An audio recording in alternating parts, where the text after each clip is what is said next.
नमस्कार. वर्षास किचन मराठीमध्ये तुमचं सर्वांचं खूप खूप स्वागत. तर आज आपण मस्त असं चमचमीत आणि चवदार कोळंबी रस्सा कसं बनवायचं ते बघूया.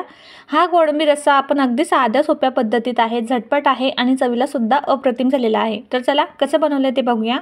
तिथे मी जवळजवळ अर्धा किलो कोळंबी घेतलेली आहे. ही लहान साईजची आहे. ही अर्धा किलो आहे आणि ही साफ करून म्हणजे त्याचं वरचं कवर काढून जर घेतलं तर ही जवळजवळ 300 ग्रॅम होते. तर आता ही कोळंबी इथे मी स्वच्छ साफ करून घेतली, स्वच्छ धुवून घेतलेली. त्यानंतर यामध्ये मी थोडीशी हळद घालते. त्यानंतर थोडंसं इथे आपल्याला मीठ घालायचं आणि 1 चम्मच इथे मी जो चिंचेचा कोळ असतो तो घालते. तुम्ही या ठिकाणी लिंबाचा रस 1 चम्मच घातला तरीही चालेल. आता हे आपण सर्व साहित्य छान असं एकजीव करून घ्यायचं आणि 10 मिनिट हे मी साईडला ठेवते. तोपर्यंत आपण मसाला बनवून घेऊया. त्यासाठी मी इथे 3-4 लसूण पाकळ्या घेतल्या, 2 कांदे इथे मी कट करून घेतले, कोथिंबीर घेतलेला, अद्रकचे 3-4 तुकडे घेतलेले, 1 टोमॅटो इथे मी कट करून घेतलेला आहे आणि 3 ते 4 इथे मी हिरव्या मिरच्या घेतलेल्या आहे. आता आपण हा संपूर्ण मसाला भाजून घेऊया. त्यासाठी मी इथे पॅन गरम करायला ठेवलेला. त्यामध्ये कट केलेला आपण कांदा घालूया. कांदा छान परतला जावा म्हणून यामध्ये मी थोडंसं तेल घालते आणि कांदा हलकासा ब्राऊन झाल्यानंतर जो टोमॅटो आपण कट करून घेतलेला तो सुद्धा आपण यासोबत भाजून घेऊया. कांदा टोमॅटो छान भाजून झाल्यानंतर जे अद्रक आपण घेतलेली ते घालूया. लसूण पाकळ्या ज्या घेतलेल्या होत्या त्या मी यामध्ये घालते आणि ज्या हिरव्या मिरच्या आपण घेतलेल्या होत्या त्यासुद्धा आपल्याला यासोबत भाजून घ्यायच्या आहे. आता इथे संपूर्ण साहित्य भाजून झालेलं आहे. आता जो कोथिंबीर आहे तो सुद्धा मी यामध्ये घालते. कोथिंबीरसुद्धा आपल्याला कांदा टोमॅटोसोबत भाजून घ्यायचं आहे. संपूर्ण साहित्य छान भाजून झाल्यानंतर ते गार करून घ्यायचं आणि गार झाल्यानंतरच आपल्याला ते मिक्सरला वाटून घ्यायचं आहे. तिथे मी मिक्सरचं भांडं घेतलेलं आहे आणि संपूर्ण साहित्य मी इथे छान असं बारीक वाटून घेतलेलं आहे अशा पद्धतीने. आता आपण पुढची तयारी करूया.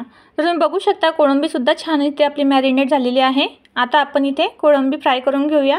त्यासाठी मी इथे कढई गरम करायला ठेवली. त्यामध्ये आपल्याला 2 ते 3 पळी तेल घालायचं आणि तेल छान असं कडकडीत गरम झाल्यानंतर जी कोळंबी इथे आपण मॅरिनेट करून घेतलेली होती ते घालूया आणि मस्त इथे आपण कोळंबी फ्राय करून घेऊया. इथे आपल्याला गॅस कमीच ठेवायचा आहे आणि कमीच गॅसवर इथे आपल्याला मस्त अशी कोळंबी इथे फ्राय करून घ्यायची आहे. तर तुम्ही बघू शकता किती मस्त इथे आपली कोळंबी फ्राय करून झालेली आहे.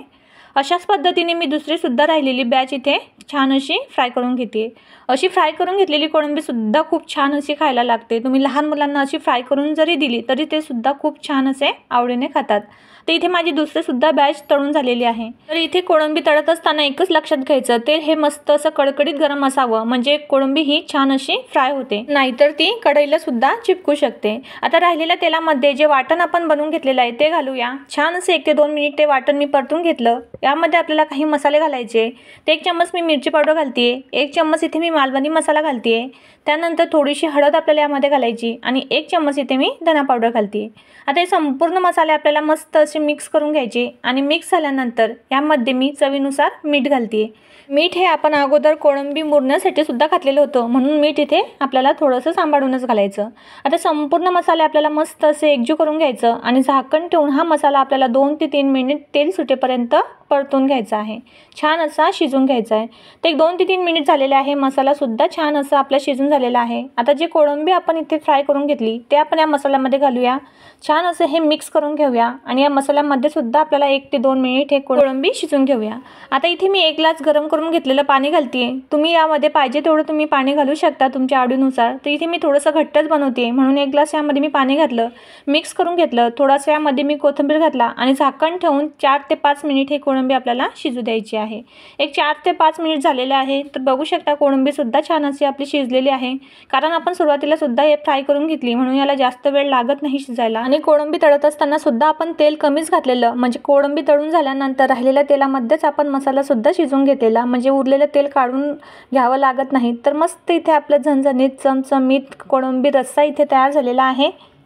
अगदी साध्या सोप्या पद्धतीत आहे आणि चवीला सुद्धा खूप छान लागते. ही कोळंबी तुम्ही भाकरसोबत, चपातीसोबत, तांदळाची भाकर किंवा मग भातासोबत जरी खाल्ले तर अप्रतिम लागते. तर तुम्हाला ही रेसिपी कशी वाटली मला नक्की कमेंट्समध्ये सांगा. लाईक शेअर करा आणि वर्षास किचन मराठीला सबस्क्राईब करा. तर चला आजची किचन टिप बघूया. जेवणाच्या वेळी कांदा खाल्ल्याने शरीरातील विषारी पदार्थ बाहेर पडतात आणि रक्ताची कमतरता दूर होते. तर चला भेटूया अशा एका छान रेसिपीमध्ये आणि किचन टिपमध्ये.